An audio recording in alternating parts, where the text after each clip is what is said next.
Dunia seringkali penuh dengan ketidakadilan, kebencian, dan kejahatan. Namun, sebagai orang percaya kita dipanggil untuk hidup berbeda. Firman Tuhan mengajarkan kita untuk membalas kejahatan dengan kebaikan, bukan dengan membalas dendam atau membalas kebencian dengan kebencian. Apa yang Tuhan ajarkan tentang hal ini? Mari kita renungkan bersama. Salam saudaraku yang dikasihi oleh Tuhan Yesus Kristus, selamat datang kembali di channel saya. Pada kesempatan kali ini kita akan melihat apa yang Tuhan katakan melalui firman kita hari ini. Seringkali dalam kehidupan ini kita mengalami perlakuan tidak adil. Ada orang yang mungkin telah menyakiti hati kita, menghina kita, atau bahkan berbuat jahat kepada kita. Dalam situasi seperti ini, sangat mudah bagi kita untuk merasa marah dan ingin membalas kejahatan mereka.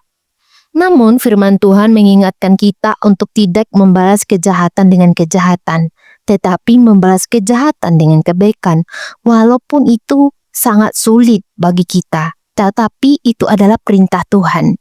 Nah, yang pertama, firman Tuhan mengajarkan kita untuk tidak membalas kejahatan. Mari kita lihat dalam Roma 12 ayat 17-21, Paulus menulis, "Jangan membalas kejahatan dengan kejahatan. Berusahalah untuk melakukan apa yang baik di mata semua orang. Jika mungkin, selama itu bergantung padamu, hiduplah dalam perdamaian dengan semua orang." Nah, saudaraku yang dikasihi Tuhan, janganlah kamu membalas kejahatan dengan kejahatan, tetapi berilah tempat kepada murka Allah, karena ada tertulis, pembalasan itu adalah hakku. Akulah yang akan menuntut pembalasan, kata Tuhan. Ayat ini mengingatkan kita bahwa pembalasan adalah hak Tuhan, bukan hak kita. Tuhan adalah hakim yang adil, dan Dia akan membalas setiap perbuatan jahat.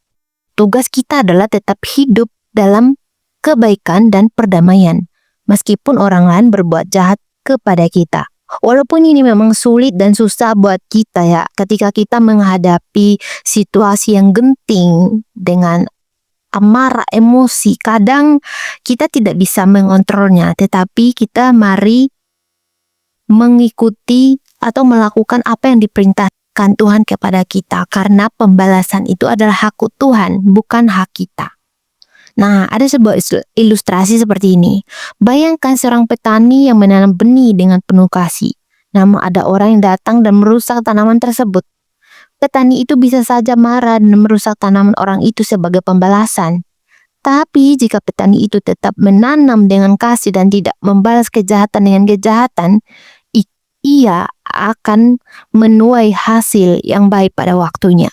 Begitu juga dengan hidup kita. Jika kita balas kejahatan dengan kebaikan, kita akan melihat kebaikan Tuhan bekerja dalam hidup kita. Yang kedua, Yesus memberikan teladan untuk membalas kejahatan dengan kebaikan. Yesus adalah teladan utama kita dalam membalas kejahatan dengan kebaikan. Dalam Matius 5 ayat 44, Yesus berkata, "Tetapi aku berkata kepadamu, kasihilah musuhmu dan berdoalah bagi mereka yang menganiaya kamu." Ketika Yesus disalib, Dia tidak membalas kejahatan dengan kejahatan. Sebaliknya, Dia berdoa untuk orang-orang yang menyalibkannya. Seperti ada tertulis dalam Lukas 23 ayat 34, "Ya Bapa, ampunilah mereka sebab mereka tidak tahu apa yang mereka perbuat." Yesus mengajarkan kita untuk mengasihi musuh kita, bukan untuk membalas dendam. Ini adalah kasih yang luar biasa, yang hanya bisa kita miliki melalui kuasa Roh Kudus.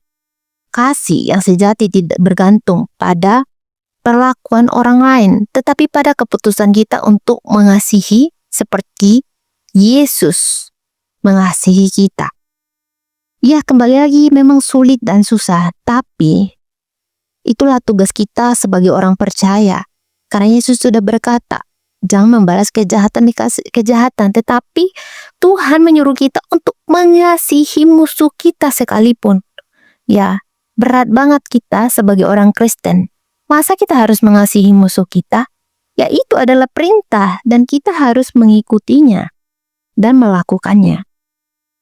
Nah, Bapak Ibu Saudaraku, pernahkah kalian merasa dihina atau disakiti oleh seseorang yang lebih kuat atau lebih berkuasa dari kalian? Mungkin di tempat kerja, di jabatan, atau dimanapun.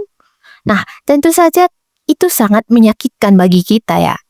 Namun bayangkan jika kita bisa menanggap perlakuan jahat tersebut itu dengan kasih. Berdoa untuk orang yang menyakiti kita dan mengampuni mereka. Meskipun tidak mudah, itulah yang Tuhan inginkan dari kita.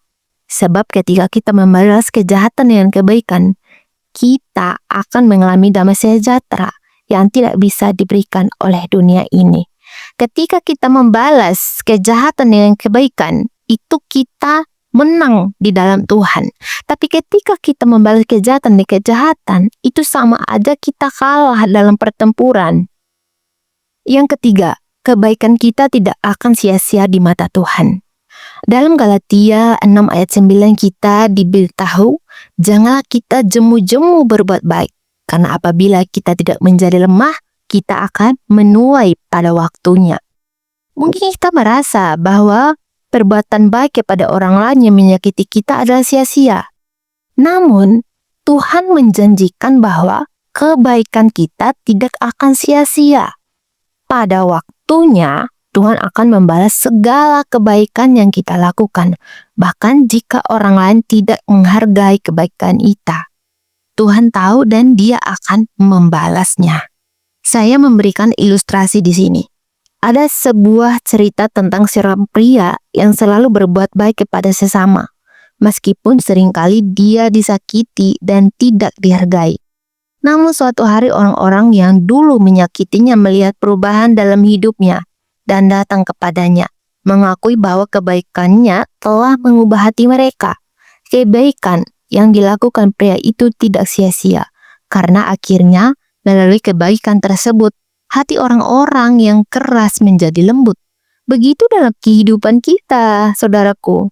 Kebaikan kita akan membuahkan hasil, baik di dunia ini maupun di hadapan Tuhan.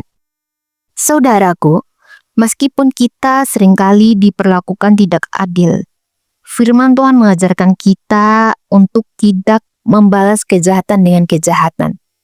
Tuhan memanggil kita untuk hidup dalam kebaikan dan kasih, membalas kejahatan dengan kebaikan, mengasihi musuh kita, dan berdoa bagi mereka yang menganiaya kita. Kita tidak perlu khawatir karena Tuhan akan membalas setiap perbuatan jahat dengan adil. Jadi, marilah kita meneladani Yesus dalam segala hal, terutama dalam cara kita membalas kejahatan dengan kebaikan. Dalam hal ini, kita akan menemukan kedamaian sejati yang hanya bisa datang dari Tuhan.